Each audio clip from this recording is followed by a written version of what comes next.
Hello everyone, welcome to our Into the Deep season analysis by the 2023 to 2024 World Championships winning alliance, AICitizens 19066, the Clueless 11212, and Texpand 18763.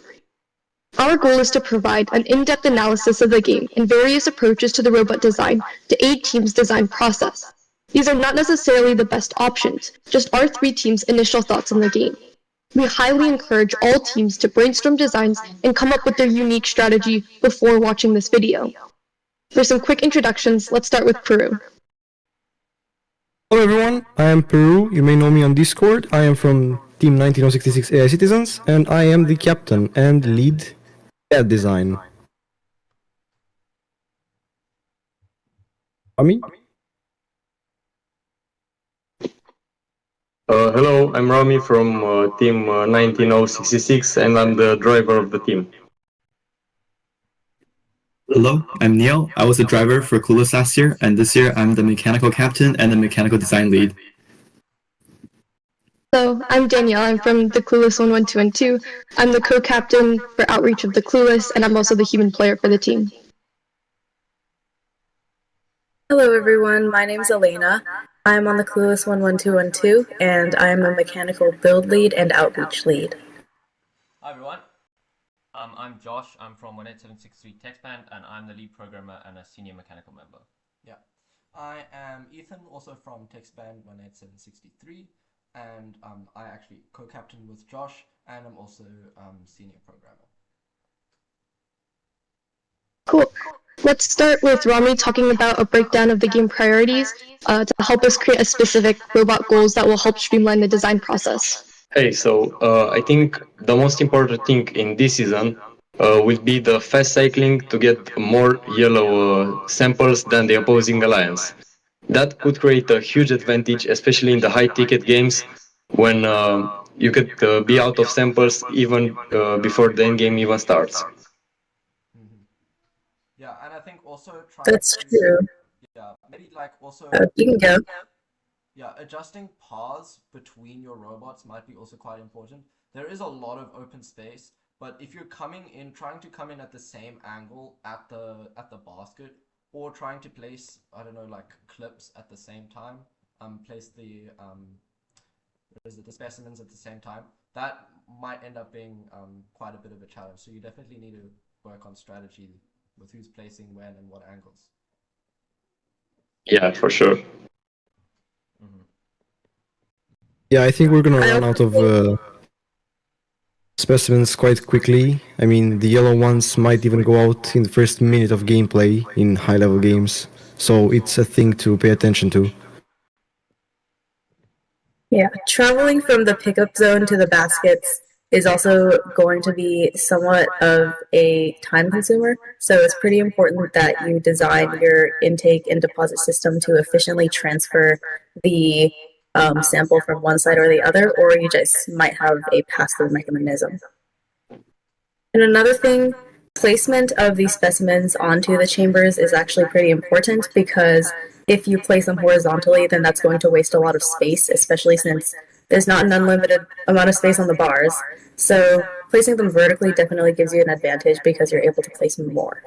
Yeah, I think it's interesting also considering when placing them, you might have to actually rearrange or push them all to one side to give you enough space to put on more. So that's something you might also want to consider. Yeah, I think during our testing, sort of the max number we were able to put on without like pushing them to the side, just with our hands, I mean, it was easy to fit 15 on, and it was much harder to fit more. After we got to that point, we sort of had to push them to the side to clip them on easily.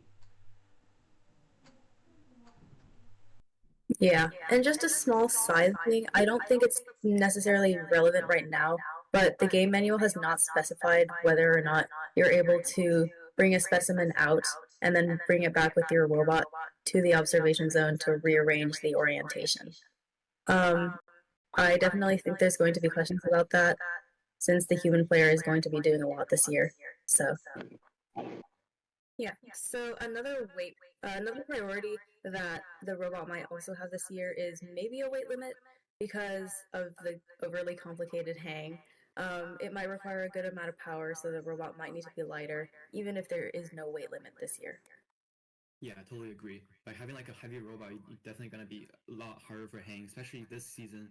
I would consider this season to be the hardest hang in the history of FTC, because I mean, even just getting the first hang on the first bar is not an easy challenge, and getting the second one is ridiculously difficult. And also adding on, there's also size. So for this season, the size is also a concern. So the maximum mechanical limit of the robot when it's fully extended has to be under 20 by 42 inches. So let's say you have something extends out of the front of the robot and also the back of the robot, then together extended have to be under 42 inches. So you have to really consider your entire robot design before you start designing and building it. So especially for the intake and deposit, you make sure it doesn't go over the limit. Yeah, and I also think it's going to be a bit of a challenge for the teams if they want to have a extendo intake, because there is going to be a barrier for the center part where you intake samples. So that plus the entire other robot, all under 42 inches, is going to be a little bit of a challenge. Yeah, definitely is a limit. But I mean, I can definitely understand why they have put that limit in. Like we saw Robo King's Aurum this last season in center stage have massive extension both out there, the front of their robot, and out the back of their robot.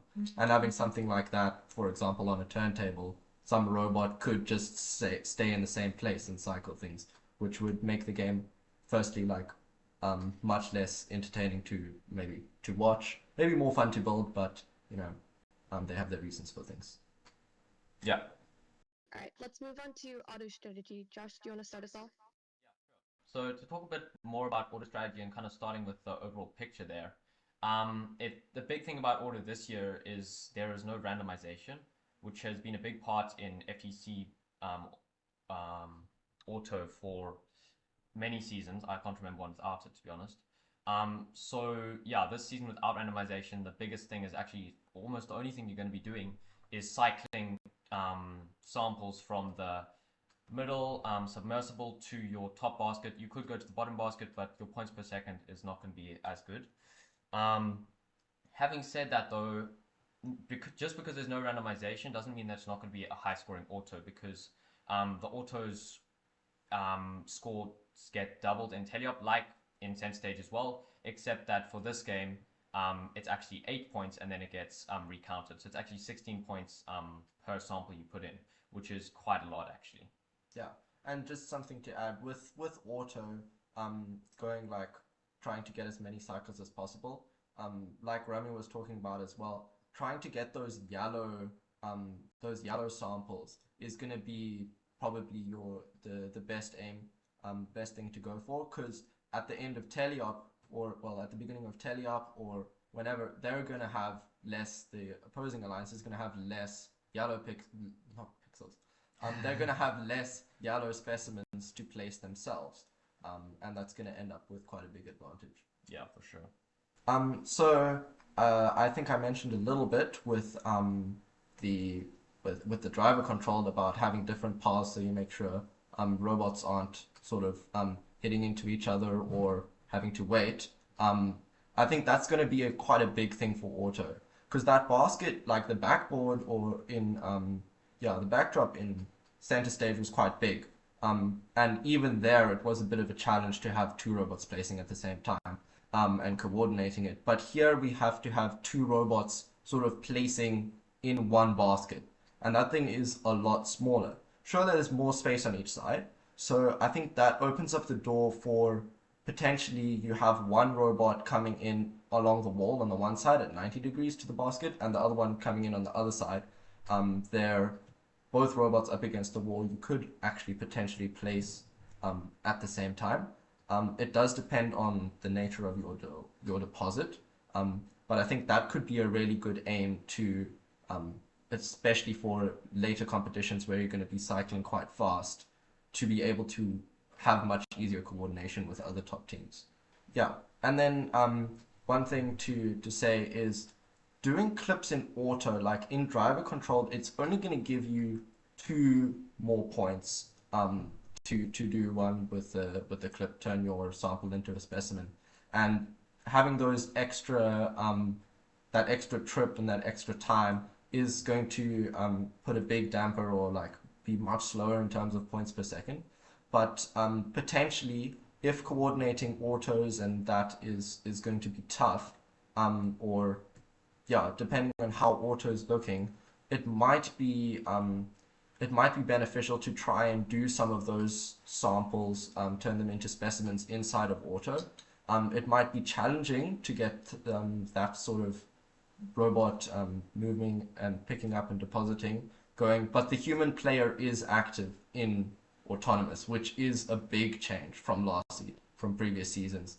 And I think that interaction could be really cool and might be the difference between some of the like a good scoring auto and like a winning scoring auto, just getting those 4 extra points per cycle.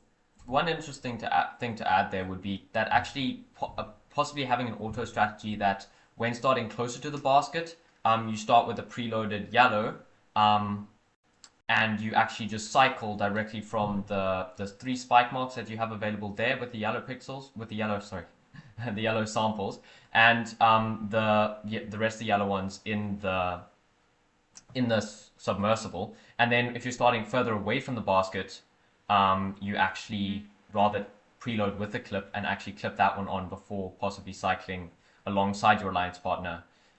Just is a more efficient way of starting your auto because you start closer to the chambers.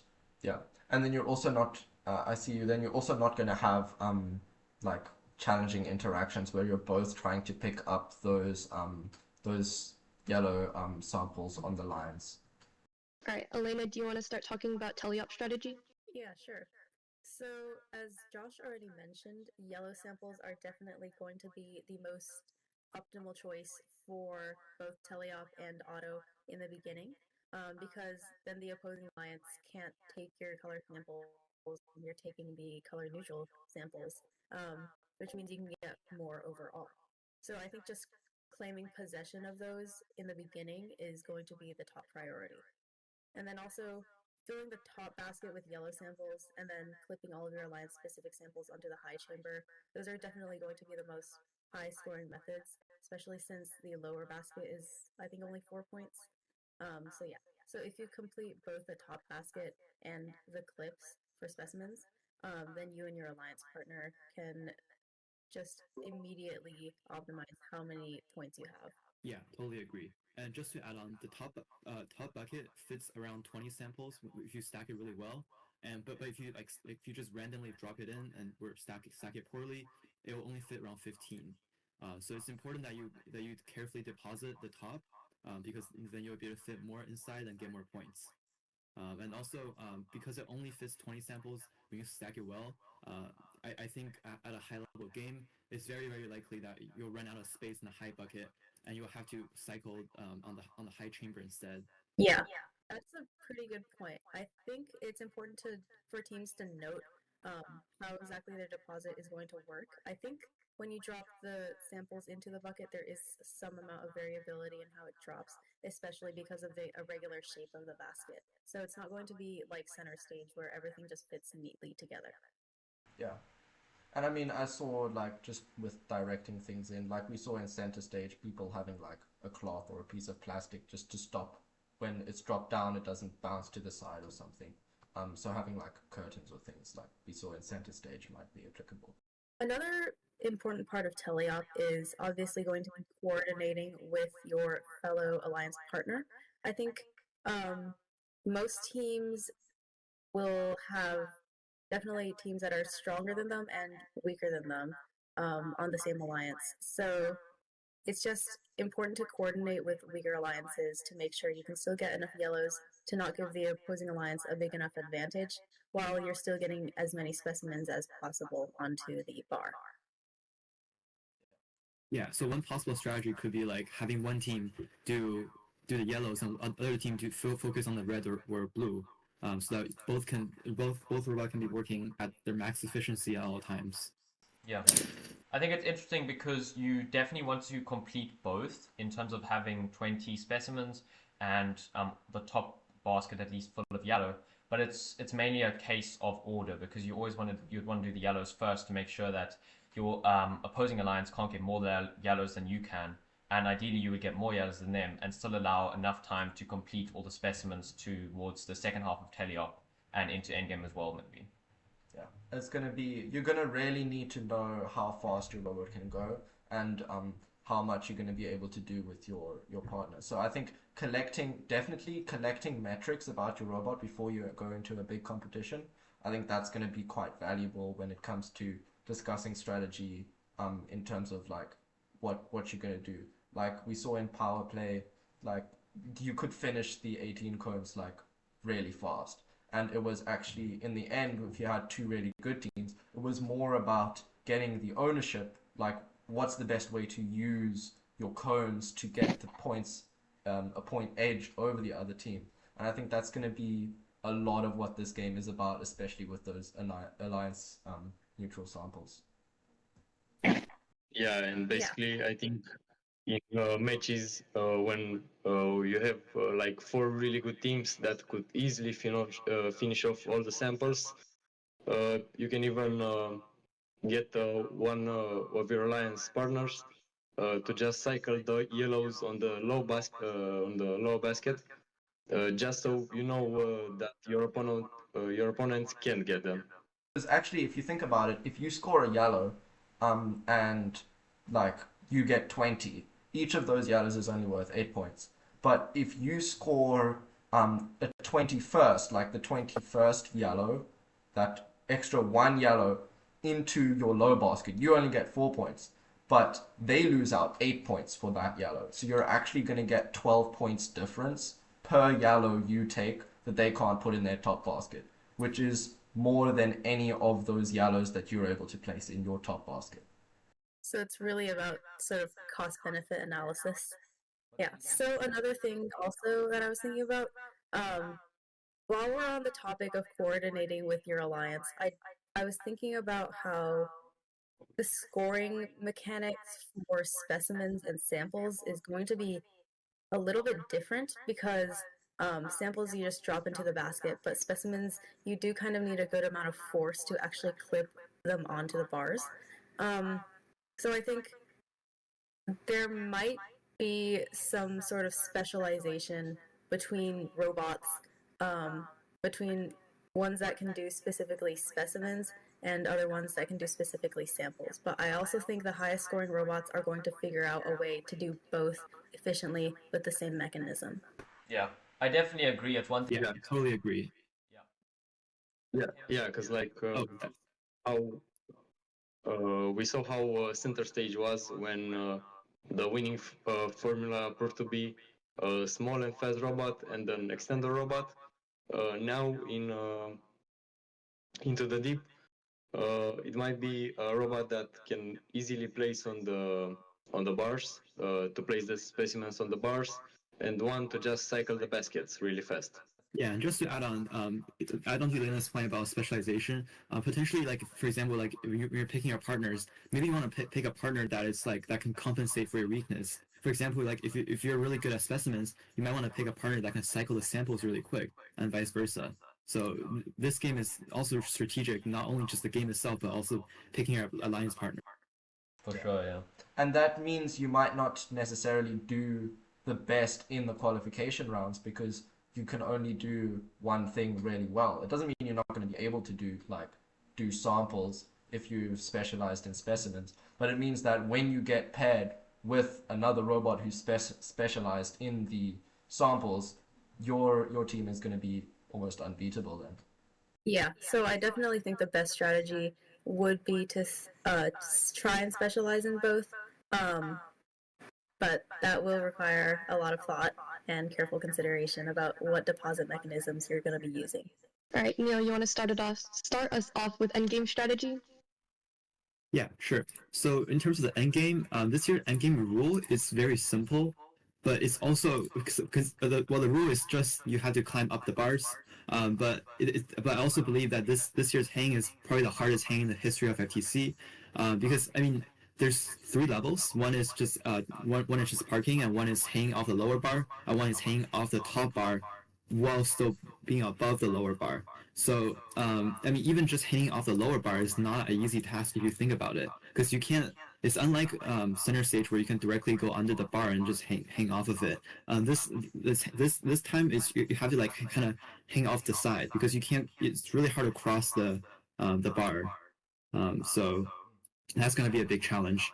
And also one thing that teams can kind of consider is, well, it's only 15 points for the low hang and 30 points for the high hang, which is, well, even if you count the high hang, it's a little bit less than 4 cycles in the high bucket.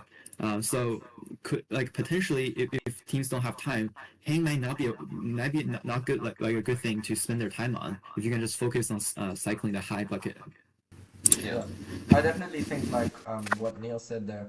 If it takes you maybe 15 seconds to hang, and you can place 4 specimens even in the low bucket, if it takes you 15 seconds to do the top hang and maybe 5 to do the lower one, and you can do 3 cycles into the low bucket, you've almost made up your points already, just by doing those 3 cycles there. And then you also don't have to develop a whole nother system. So you could spend that extra time specializing your cycle times, reducing that, increasing your transfer efficiency, and all of that. And it could save you a lot of time just not trying to get those last 15 points for the second hang.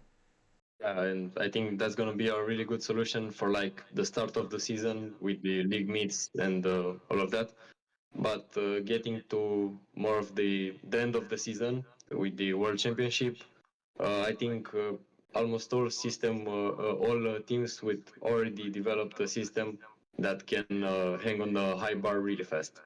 Yeah, and the problem is that even if the third level of the hang is quite hard to do, it's a complex system, it adds weight to robot and whatever, you have to take into account that we're gonna cycle like all of the samples really quickly, so you might just get into the end game with nothing left on the field, and just the hang might make the difference. So in high level play it will be important probably, although as Rami said, in early level play, league meets, regionals, maybe on the states, it might not be that required. I mean, it is a lot of points if you think about the fact that if both the robots in your alliance hang, it's like 60 points, which is super high actually. So it's definitely going to be super important, I think, like you're saying, for competitions closer to the end of the season. Yeah. I think what I'm going to be most excited to see in terms of hang is how teams are going to power their hang, because there's already a lot of discussion about extendos, which usually require DC motors.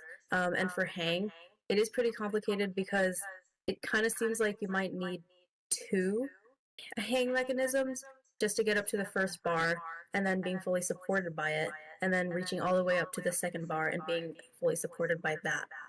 Yeah, adding on to Elena, in terms of powering, potentially you can also power it with servos. For example, last year, in the beginning of the season, no one really thought that you can lift the entire robot with servos. But for example, we realized that servos are actually more than just viable. They're actually a really good idea, and they save a lot of weight, and they're actually even just one axon servo with an appropriate spool size, it can lift the entire robot. So it's something to consider. Yeah, but one thing is for certain, and that's that the hang is going to be the trickiest thing in this entire season. I guess we can talk about subsystems now. Yeah. So there's a lot to intake. There's a lot to do in this season, and of course, the main objective is collecting the samples. And if we take a quick look at the samples, they do look like smaller stones from Skystone, and we've seen a lot of intakes for that.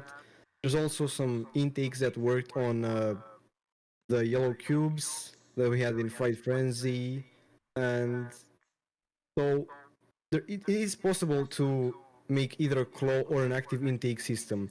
The main problem with an active intake system is that if you wanna intake the specimens, it's gonna be way harder because of the hook, and so you will either just not be able to intake them, or you're gonna spend a lot of time and resources just making a really complex intake that can do it.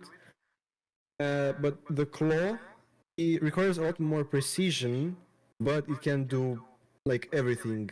And at the same time, you can make a robot that has just a single claw. There's no need for transfer.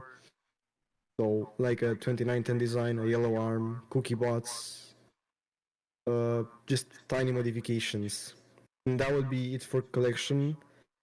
And there's also delivery ideas. And if we exclude the fact that there are transferless designs, like the cookie design we saw in center stage, if we do think about transfers, it's gonna be harder, either from a claw to a claw or a claw active intake to a claw, because it's not that easy to outtake with a bucket, considering the amount of force you need to put on the specimen to hook it on the bars. And so this way you require precision and force. So I guess in the end the claw might be a good idea for this one. Yeah, I think also like the claw is going to be good for hanging those the specimens onto the high chamber. But I also think that a claw, like like Neil was talking about, if you fit those if you fit the samples really neatly into the top basket, you can fit 20. If you just throw them in randomly, like with a bucket, you can only fit about 15. So I think a claw as well, Yeah. on something where you can actually like place it well inside the bucket could also get you an advantage. You can score how many more? It's like 16 more points 5 more, that's... with the precision placement up in the basket. I also think it's pretty interesting what you mentioned about the specimens, because human players will be placing the specimens into the observation zone. So I think it's important to consider strategizing beforehand with your human player how you want them to place it, if there's a specific orientation that your robot can intake or cannot intake. And teams need to remember the fact that the specimen itself doesn't just lay flat. The hook itself has a tiny edge that makes it slanted on the tiles. And because of this, again, it might be harder to align the intake. It might even fall on the side. But then again, you can actually place the specimens on the wall too with the hook. Yeah, that might be a really good option for much easier intaking, because it's going to be, because then you have one less axis that you need to align your claw with or something. Yeah, and that sums about 90% of the game. But then there's also the climbing part, which Neil actually spoke about it. There's multiple ways you can do it. We've seen in center stage, there were teams that were running a completely separate mechanism that used an entire motor to climb. For example, a linear actuator, or just another set of slides. We've seen servo climbing with arms, like, for example, even Clueless. And we've seen, and in my opinion, the simplest, but again, it's not that easy way of just mounting some hooks on your slides. But in this case, this season is not as easy, just because you have the metal bar at the bottom and you're gonna have to make quite a long hook just to get on the bar. There's a lot of ways you can make a climbing system, but then you have to consider the fact that that's just level 2. You have another separate level you need to climb to. I mean, it's not a necessary thing, but it gets you a lot of points, and so we will probably see later in the season, probably like November, December, some designs popping up, some simpler designs that are efficient for climbing on both levels. And I think maybe we can, I don't know if I think FRC has done some things with I don't know, with monkey bars. Definitely not like vertical. But I don't know if looking at them for inspiration might be of use. But I think one thing that I've seen even in center stage is the swinging once you get up on that first bar. Either stopping that somehow or using it to your advantage when climbing could be the difference between actually getting that hang reliably and even falling off that first bar. That was 2022 FRC season Rapid React with the robots, but that was, as you said, monkey bars, not vertical ones. Yeah, and I think a lot of them had two linear slide systems to actually. Yep. Most robots had two different set of slides, and they were playing a lot with their center of gravities too, because it was more predictable. All right, let's go into automation ideas. Josh? Yeah. So I think the first thing that you would normally think about when looking into a game like this would be there's actually a lot of areas for using vision to assist with field localization and just generally adding automation. So like, for example, you don't have long distances when driving to having like constant speed when tracking your position on the field. You'll have often when you're optimizing it, you'll have a lot of short jerky movements or more jerky movements because you're driving a lot shorter distances. And that can sometimes mess up your localization quite easily. So using they've got quite a few April tags on the field perimeter this year, and so using that to your advantage to add to your like odometry systems or distance sensors or whatever, I think is a big part of auto and just teleop enhancements in general. And then yeah, obviously you can also use it to detect the bricks, but that's something that'll happen a bit later in the season probably, and it's quite a lot harder to implement effectively. It's very tough. And I think continuing on, another good automation that's quite simple to implement and will actually improve cycling time is something we've seen in PowerPlay 2. It was just because you already had like 3 preset heights at which you would outtake your cones in PowerPlay and in this season specimens. You would just have like 3 different buttons, or in this case you could have 4 buttons to raise your lift instantly to the exact height needed, and for example another button to just do the entire movement of hooking, opening the claw, and going back to a neutral state. So automating the raising of the lift and the outtaking it's decently easy, and it can prove very useful. There's a lot less coordination needed when it comes to the transfer. There's a lot less needed time wasted when you control the lift manually. It's all just very quickly. Yeah, it's very high return on the amount of effort you're going to be putting in. Yeah, for sure. Also, something maybe harder to do is looking at this season. There's a lot less trajectories that cross each other. There probably won't be much defense. Robots won't run one into another. And in this case, teams might even consider automating the trajectories themselves, going to the specimens, placing them completely automatic, taking some samples already, dropping it off to the human player, maybe even the bucket itself. There's a lot you can automate. Specifically automating in the teleop period trajectories it's quite hard, but it is doable, and it's a lot more viable than in center stage, for example, where there was just too much defense, too much crossing between trajectories.